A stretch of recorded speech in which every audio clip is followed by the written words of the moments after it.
Hermanos, es una bendición poder compartir nuevamente con ustedes la palabra del Señor, la enseñanza que el Señor tiene para nosotros en la mañana de hoy. Es de gran bendición para mí personalmente poder estar y compartirlo con ustedes. Nuestro pastor principal, como lo dijo el pastor Ignacio, está en Panamá junto a su esposa, ministrando a matrimonios y familias allá en el área de Panamá.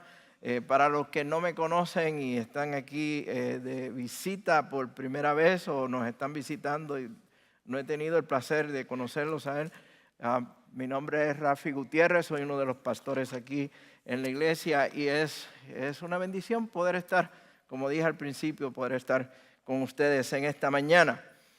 Continuamos con nuestra serie de predicación de aventuras con Dios y estamos en el libro de los Hechos.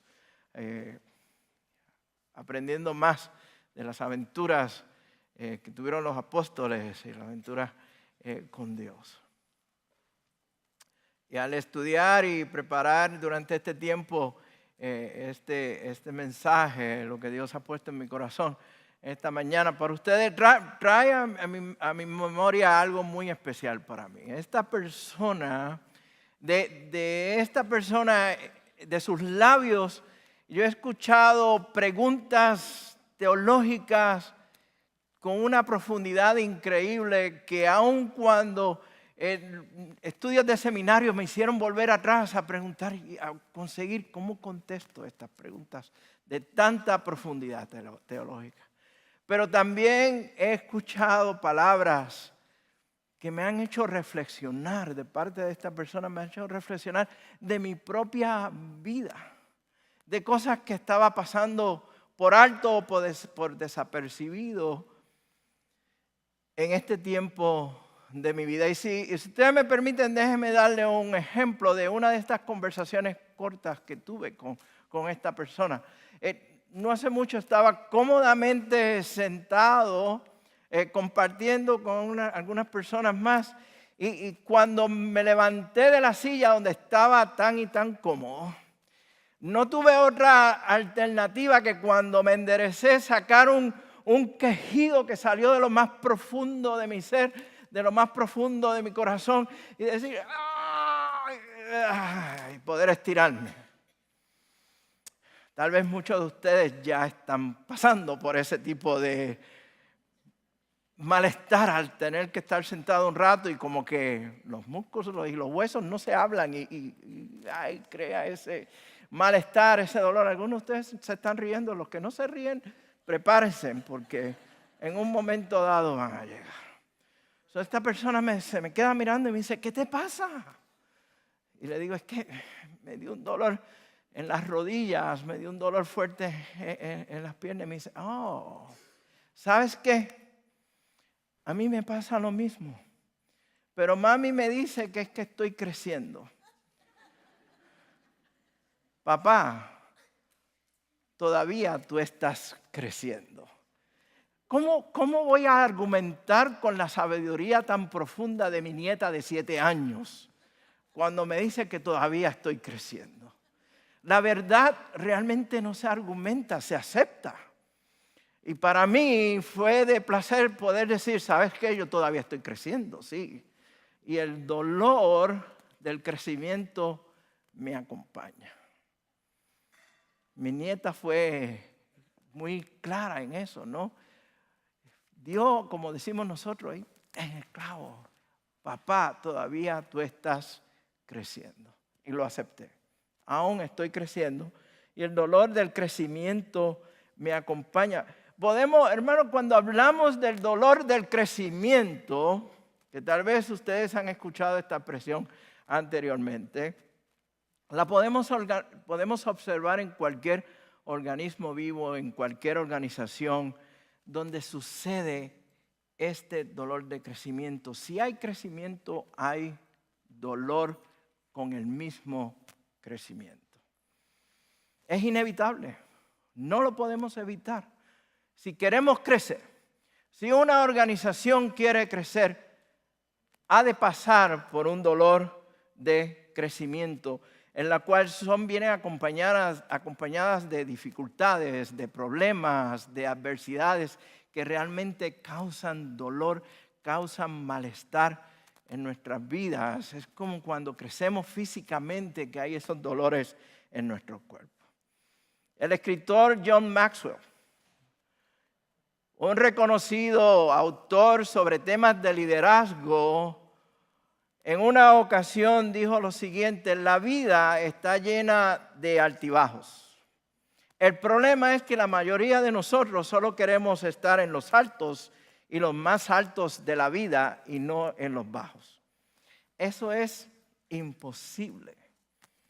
Es bastante obvio que nadie podrá lograr escapar de malas experiencias en su vida. La realidad es que tratar de evitar los problemas, las dificultades, los dolores de la vida, es como usted tratar de pensar que un toro salvaje o un león salvaje que tiene hambre no lo va a atacar a usted porque usted es vegetariano. El hecho de que usted es vegetariano no le va a decir al toro o al salvaje: no, usted come vegetales, no es bueno, no, o sea, no lo va a evitar. Bien, va a venir el ataque a su vida.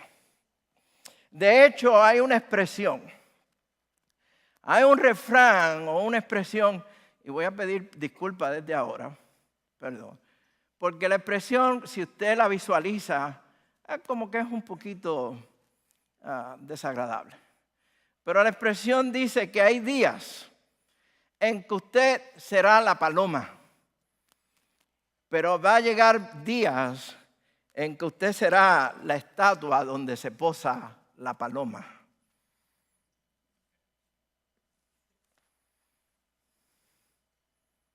Visualmente,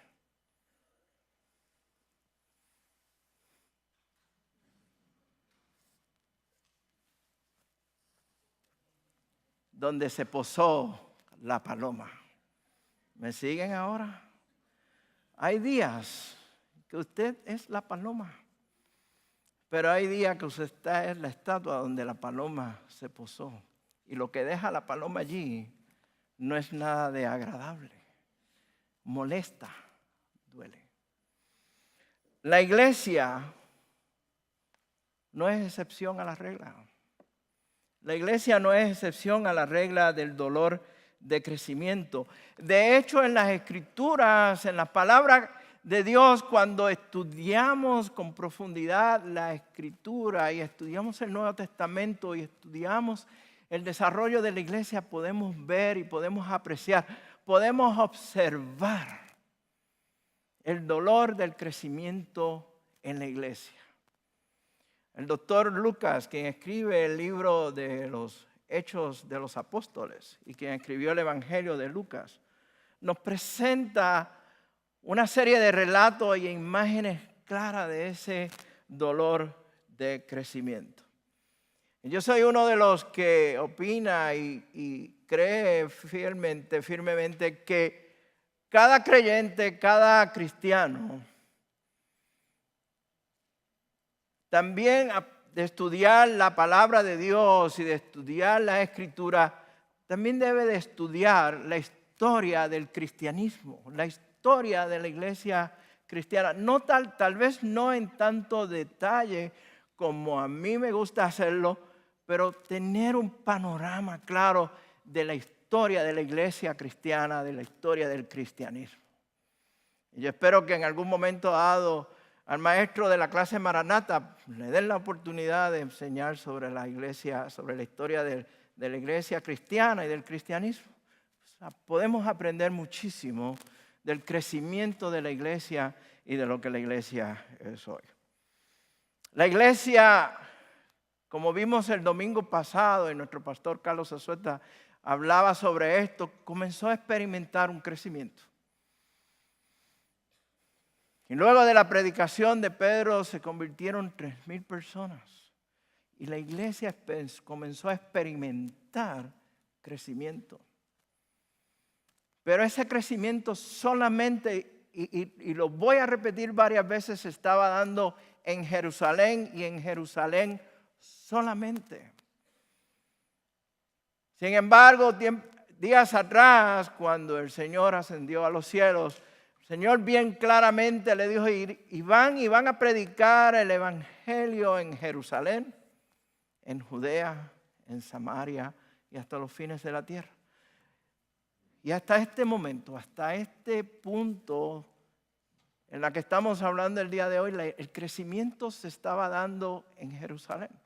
En el capítulo 5 del libro de Hechos nos habla de este crecimiento, y estoy leyendo de la versión Reina Valera del 60, para si usted tiene una versión diferente. Y en el versículo 12 de ese capítulo 5 dice, y por la mano de los apóstoles se hacían muchas señales y prodigios en el pueblo. Y estaban todos, miren cómo lo dice, estaban todos unánimes en el pórtico de Salomón. Y el versículo 14 dice, los que creían en el Señor aumentaban más, gran número así de hombres como de mujeres. La iglesia en ese momento dado en Jerusalén, y en Jerusalén solamente, hermanos y hermanas, estaba en todo su apogeo. Estaba creciendo de una forma significativa, estaba creciendo grandemente en Jerusalén, no fuera de Jerusalén. Cada vez se añadían más a la iglesia. La iglesia estaba en los altos, si miramos los altibajos de la vida, estaba en los altos de la vida. Pero el crecimiento, vuelvo y repito, solamente se estaba dando en Jerusalén y en Jerusalén solamente. Y es cuando la iglesia comienza a sentir este dolor de crecimiento. Es cuando realmente ya empieza a surgir rasgos o elementos de ese dolor de crecimiento en que todo organismo, toda organización, toda vida, todo lo que tiene vida padece dolor de crecimiento. Y ya a finales del capítulo 5, Lucas nos presenta un relato donde los apóstoles fueron arrestados, encarcelados, azotados e intimidados por otros. De hecho, le ordenaron que cesaran de predicar el evangelio.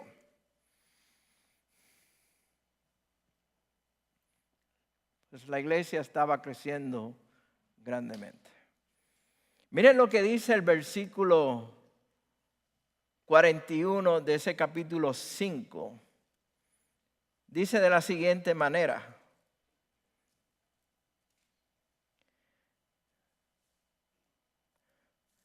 y ellos salieron de la presencia del concilio gozosos de haber sido tenidos por dignos de padecer afrenta por causa del nombre de Cristo. Y todos los días en el templo y por las casas no cesaban de enseñar y de predicar a Cristo.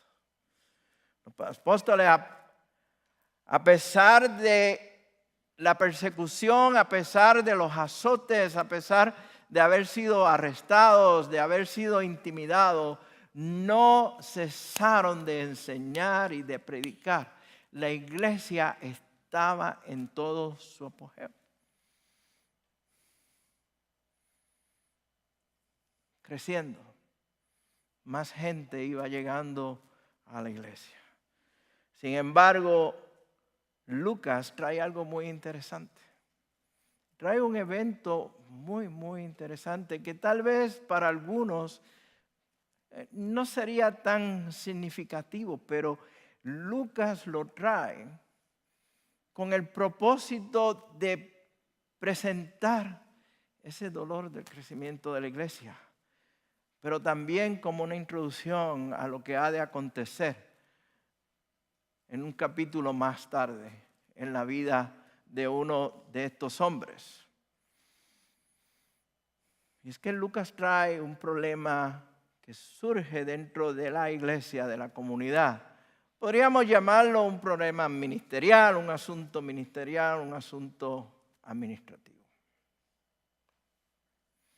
Por más de 30 años, hermanos, tuve el privilegio de dirigir plantas de manufactura de equipos de alta tecnología en varios países latinoamericanos. Eran empresas o plantas de gran importancia para la empresa para la cual yo trabajaba. Si algo fallaba en esa planta de manufactura, en esa unidad de negocio, fallaban las ventas, fallaba nuestro servicio al cliente, tenía unas connotaciones bastante serias. Como parte de mi responsabilidad, también pude apreciar y pude experimentar el crecimiento de estas unidades de negocio, de estas organizaciones a las cuales yo estaba a cargo.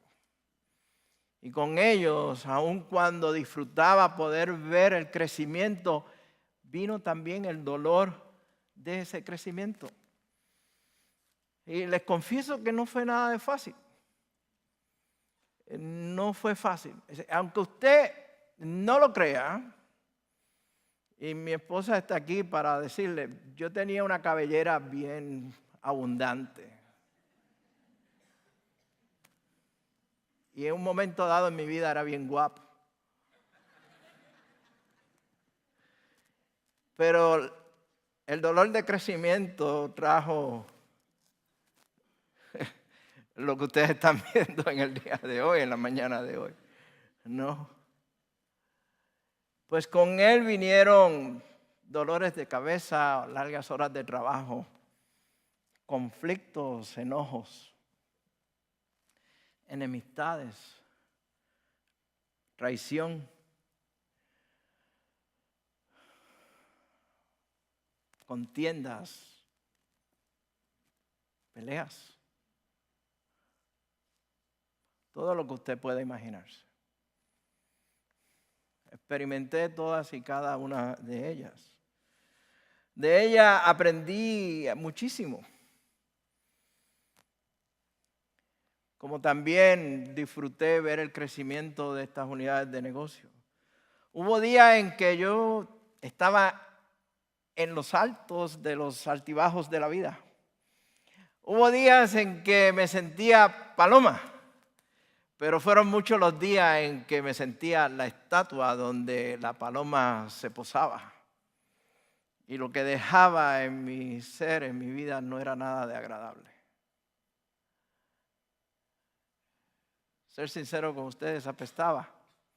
El olor no era nada de fragante. Dificultaba mis tareas, dificultaba mi función como líder de la empresa para ser eficaz. Y es lo mismo que Lucas nos está presentando en la mañana de hoy, en este capítulo 6, los versículos del 1 al 15. Y vamos juntos a escuchar, a leer la palabra de Dios y ver qué es lo que el Señor nos está diciendo en esta mañana. Y comencemos con el versículo 1 de este capítulo 6. Dice, en aquellos días, mire cómo comienza Lucas a explicarlo, como creciera el número de los discípulos, hay crecimiento, como creciera el número de los discípulos, la iglesia está creciendo, hubo murmuración de los griegos contra los hebreos, de que la viuda de aquellos era desatendida en la distribución diaria. Entonces los 12 convocaron a la multitud de los discípulos y dijeron, no es justo que dejemos la palabra de Dios para servir a las mesas. Buscad pues, hermanos, de entre vosotros a 7 varones de buen testimonio, llenos del Espíritu Santo y de sabiduría, a quienes encarguemos de este trabajo, y nosotros persistiremos en la oración y en el ministerio de la palabra. Agradó la propuesta a toda la multitud, y eligieron a Esteban, varón lleno de fe y del Espíritu Santo, a Felipe, a Prócoro, a Nicanor, a Timón, a Parmenas, a Nicolás, prosélito de Antioquía, a los cuales presentaron ante los apóstoles, quienes oraron y le impusieron las manos. Lo que está sucediendo aquí, hermanos, es una situación donde se comienza una murmuración o una serie de rumores entre dos grupos de discípulos, de miembros de la iglesia. Y aquí la palabra murmuración no es equivalente me gustaría que fuese así, pero no es la equivalente a chisme, aunque lo podríamos ver de esa manera. Pero es el... ¿Me siguen? Que mucho molesta, ¿no? Especialmente a nosotros los pastores, cuando escuchamos esa murmuración y no entendemos, no sabemos qué es lo que está sucediendo. Y la murmuración se da aquí porque hay dos grupos, están los griegos y están los hebreos. Y los griegos están murmurando porque las viudas de ellos o de los grupos griegos están siendo desatendidas por los apóstoles. Pero cuando hablamos de griegos no podemos tomar y decir, bueno, es que pues Grecia, pues los griegos, hebreos, pues la gente de Israel. No, estos griegos eran judíos que habían salido de la tierra de Jerusalén o del área de Jerusalén, estaban ya en otras tierras, habían aprendido el idioma griego y lo que hablaban era griego, no hablaban el arameo o el hebreo. Y estaban los hebreos, que son los hebreos de pura cepa, que hablaban en hebreo, hablaban en arameo. Déjenme explicárselo de esta manera. Hacen como 22 años que nosotros vivimos aquí en el área de Texas. Y algo que me llamó mucho la atención cuando llegamos aquí a Texas y mi esposa y yo salíamos a manejar, a descubrir Dallas y a descubrir Plano. Frisco todavía sí existía, pero no era lo que es Frisco hoy en día. Yo veía unos bumper stickers, pegatina, así es que se le dice, lo que se ponen, las calcomanías que se ponen en los bumpers de los carros, ¿no? Y algunos de ellos decían Native of Texas, nativo de Texas.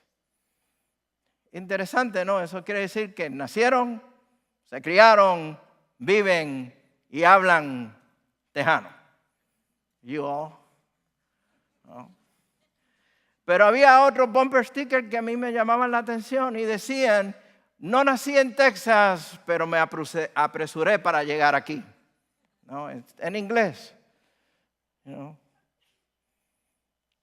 Gente de afuera, como este servidor, que no nací en Texas, pero en un momento dado de nuestra vida nos apresuramos para llegar acá. No hablaba tejano, todavía no hablo tejano, hablo lo que se conoce como Texas-Rican, ¿no?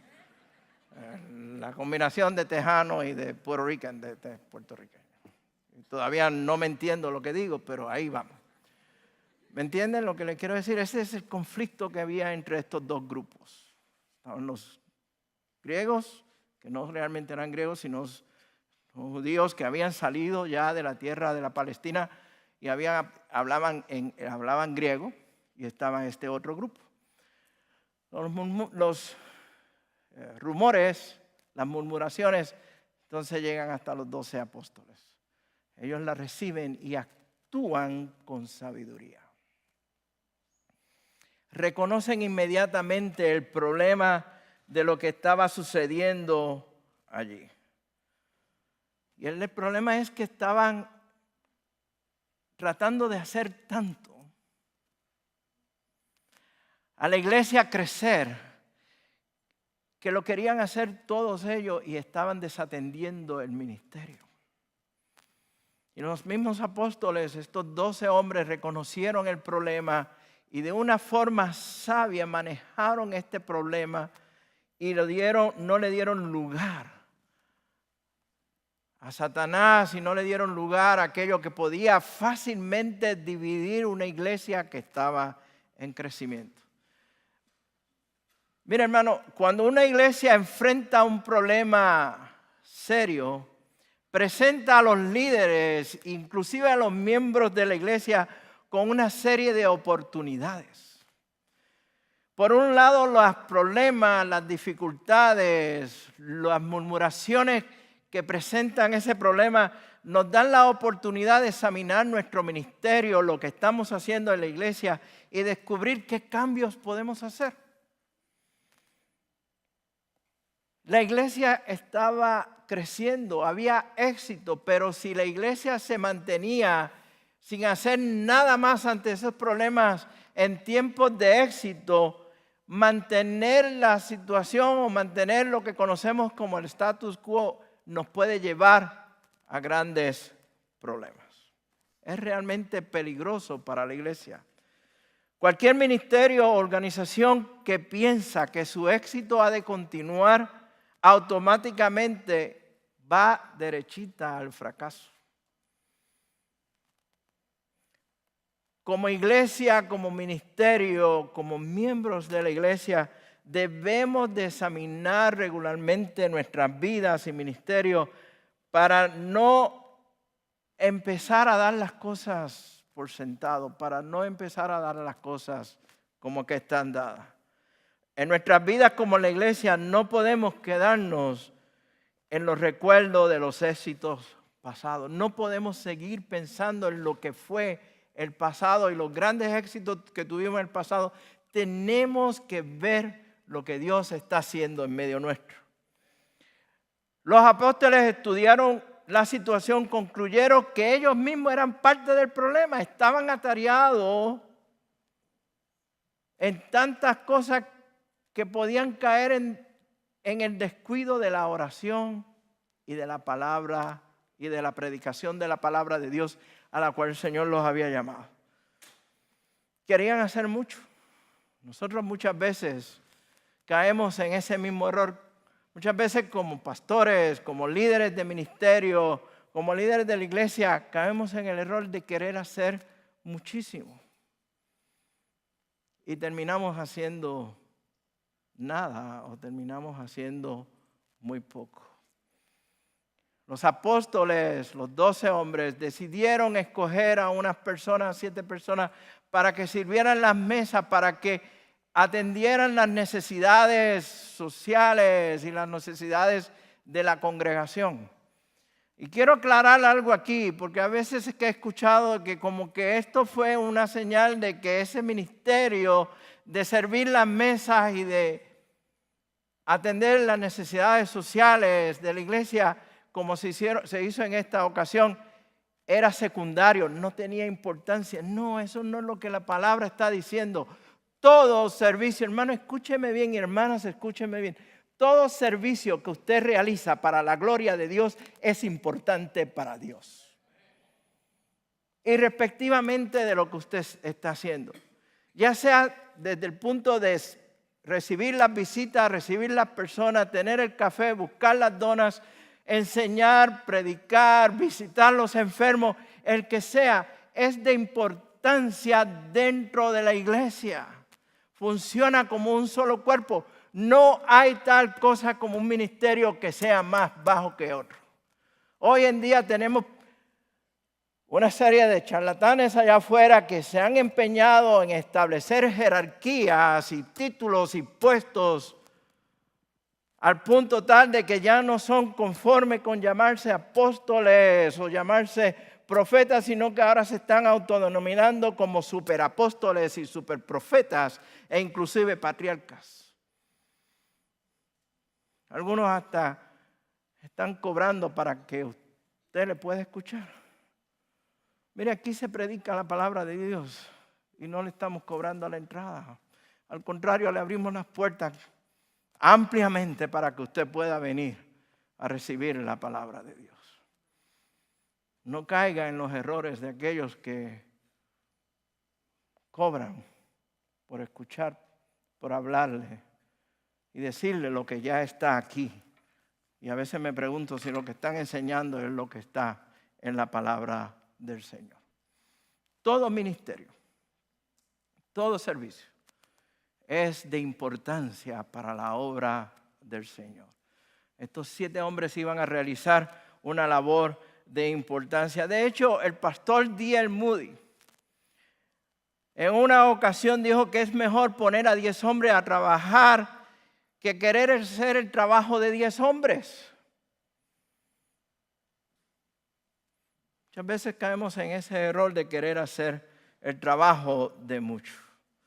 Los problemas de la iglesia, los problemas del crecimiento de la iglesia, el dolor de crecimiento de la iglesia nos da la oportunidad no solamente de ejercer nuestra fe en el Señor, sino también ejercer la confianza en los demás. Los líderes de esta iglesia, estos 12 apóstoles, tomaron una decisión y se escogieron a 7 hombres calificados para realizar el ministerio. Tuvieron la confianza en ellos. La iglesia muy bien claramente nos dice la palabra de Dios que estuvieron de acuerdo y estuvieron unánimes en esa decisión. No hubo conflicto, no hubo tal cosa como decir, mira, Esteban o Felipe, mira, lo van a poner a hacer ese trabajo. No hubo tal asunto. Porque fue dirigido por el Espíritu Santo, fue movido por el mismo Dios. Y la iglesia estaba unida. Cuando en la estructura de la iglesia, cuando en la organización de la iglesia hay conflicto entre lo que el ministerio de la iglesia quiere hacer y la administración de la iglesia quiere hacer, esto nos da una oportunidad para confiar más en Dios en la solución. En mi opinión es trágico cuando la iglesia destruyen el ministerio porque rehúsan modificar su propia organización. Los apóstoles no tuvieron miedo de compartir con otros su autoridad y el ministerio. Ellos sabían claramente lo que tenían que hacer. Su enfoque estaba en la oración y en la palabra de Dios, en proclamar el evangelio. Había personas que iban a estar realizando otras funciones en la iglesia. Y es aquí donde surge entonces la palabra diácono. De hecho, si usted va al capítulo 6, el versículo 1, donde habla de la distribución diaria, esa palabrita distribución en la Reina Valera que estoy leyendo, esa palabra que está ahí es el griego de diácono.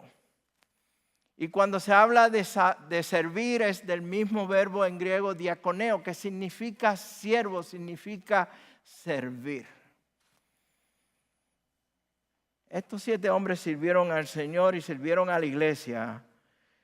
Hicieron posible que el trabajo de los apóstoles se continuara realizando, pero había algo más.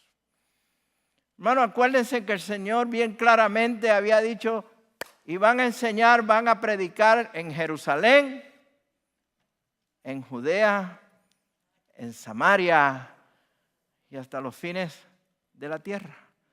Pero hasta este momento, hasta ahora, todo está ocurriendo en Jerusalén. Hay crecimiento, sí, pero es allí, en Jerusalén. La voluntad de Dios, el mandato de Dios era salir también de Jerusalén y ir a otros lugares. Y es aquí donde Lucas marca algo muy importante.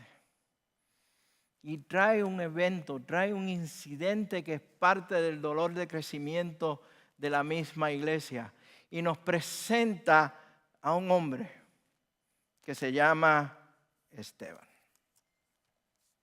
Esteban fue uno de estos hombres, uno de estos diáconos. Y nos dice la palabra bien claramente, Lucas bien claramente nos dice que Esteban estaba lleno del Espíritu Santo, varón lleno de fe y del Espíritu Santo. Si van conmigo en el mismo capítulo 6, los versículos del 8 en adelante, dice de la siguiente manera, y Esteban lleno de gracia y de poder, hacía grandes prodigios y señales entre el pueblo. Entonces, miren lo que sucede, se levantaron unos de la sinagoga llamada de los libertos y de los de Cirene, de Alejandría, de Cilicia y de Asia, disputando contra Esteban. Pero no podían resistir a la sabiduría y al espíritu con que hablaba Esteban. Ante esa situación, mire lo que dice la palabra. Entonces sobornaron a unos para que dijesen que lo habían oído hablar palabras blasfemas contra Moisés y contra Dios. Y soliviantaron al pueblo y a los ancianos y a los escribas, y arremetiendo le arrebataron y lo trajeron al concilio, y pusieron testigos falsos que decían: este hombre no cesa de hablar palabras blasfemas contra este lugar santo y contra la ley. Pues le hemos oído decir que Jesús de Nazaret destruirá este lugar y cambiará las costumbres que nos dio Moisés. Pero miren ese último versículo, el versículo 15. Y el énfasis que está aquí en ese versículo 15 de lo que Lucas nos está presentando. Nos dice entonces que todos los que estaban sentados en el concilio, al fijar los ojos en él siendo Esteban, vieron su rostro como el rostro de un ángel. Esteban era un hombre lleno de fe, lleno de gracia, y Dios le dio el poder para realizar grandes obras también. Esteban no solamente servía la mesa, sino que también salía a predicar el evangelio. También salía a proclamar la palabra de Dios. También salía a enseñar.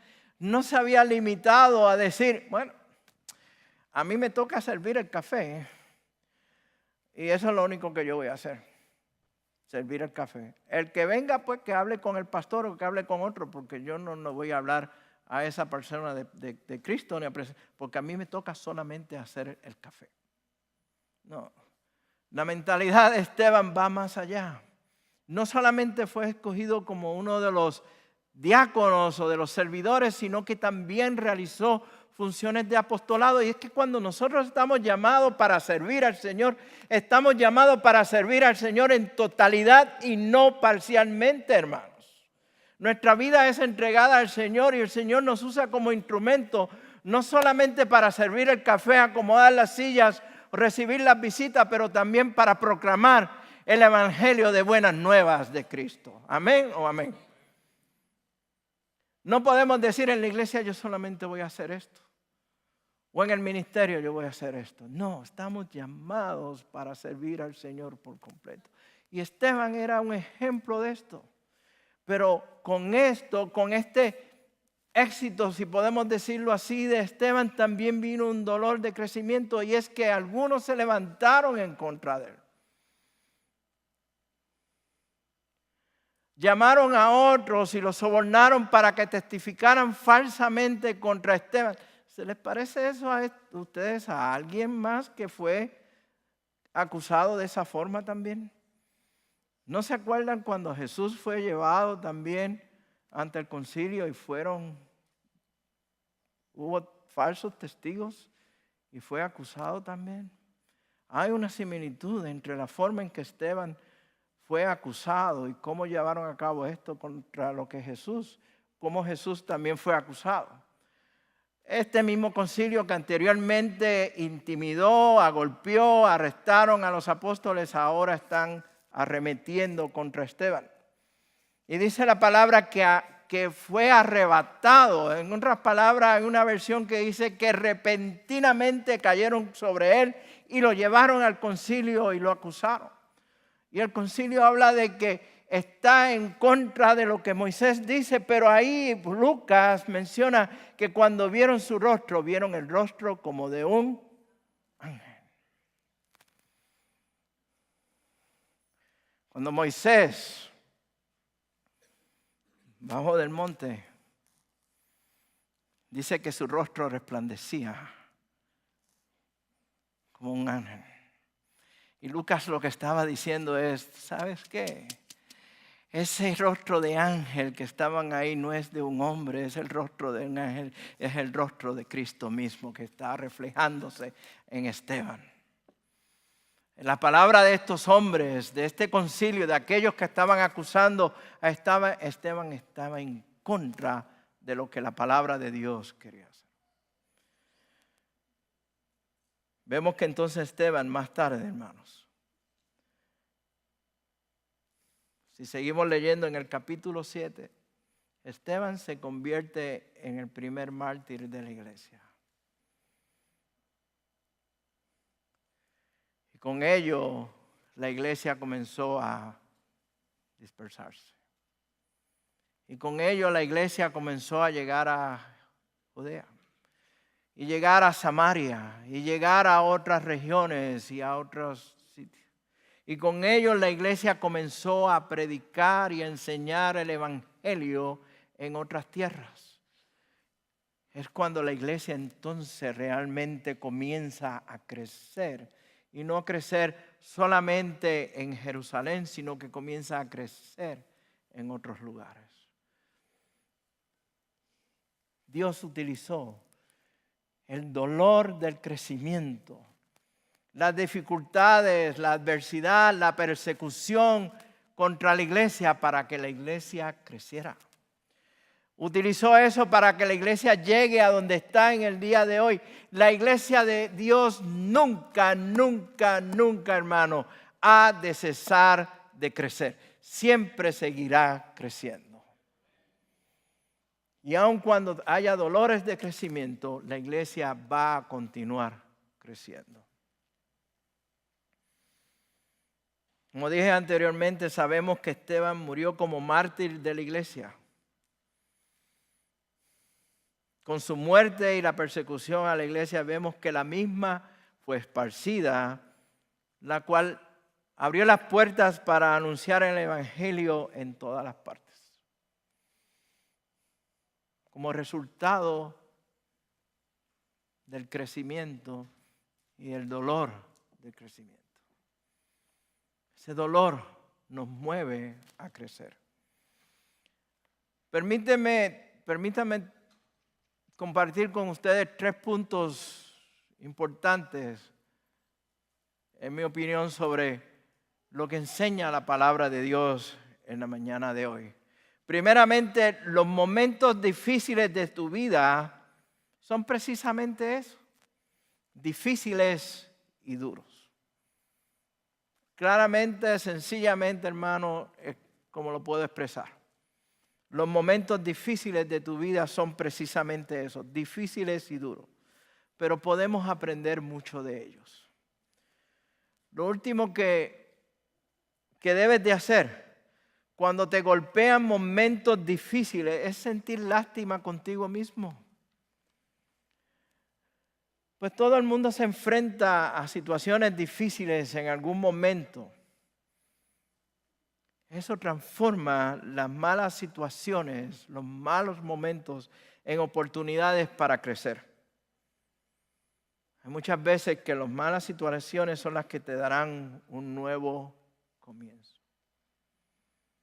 Yo he escuchado testimonios de personas atravesando por situaciones difíciles, de gran dolor, pero que dio la oportunidad para abrir las puertas en un nuevo comienzo en sus vidas.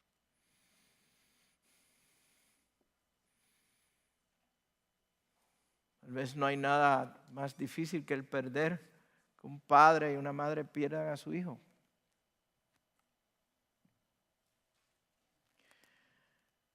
Y en medio de ese dolor es increíble cómo Dios obra y utiliza ese dolor, ese sufrimiento, para que ese padre y esa madre conozcan a Cristo y den un nuevo comienzo en su vida.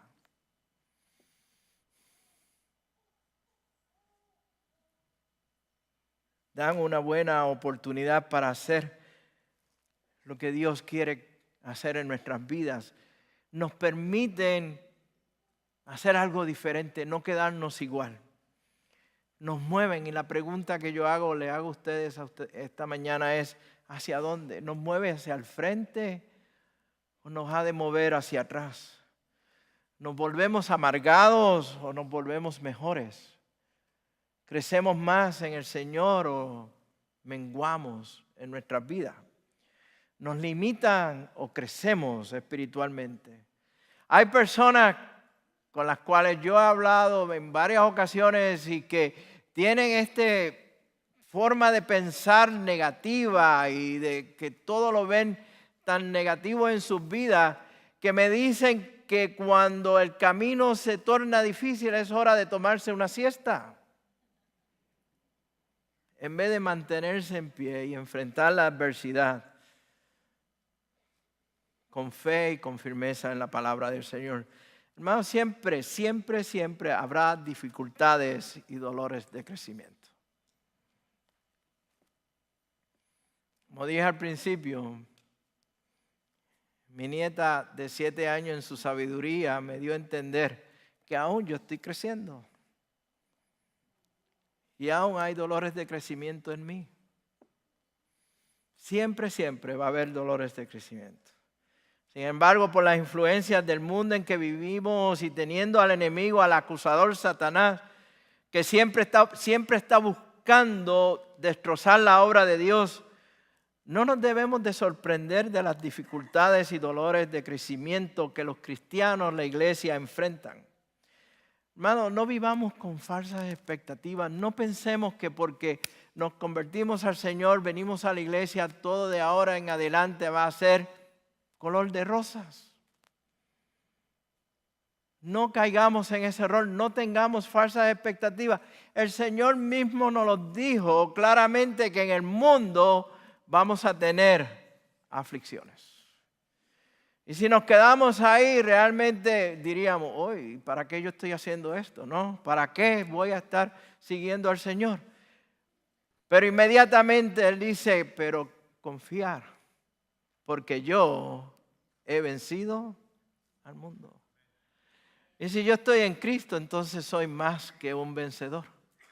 Y si yo estoy en Cristo, esas dificultades y esas adversidades y ese dolor de crecimiento, las entrego al Señor para que el Señor me haga crecer, me haga madurar y realmente pueda mover hacia el frente.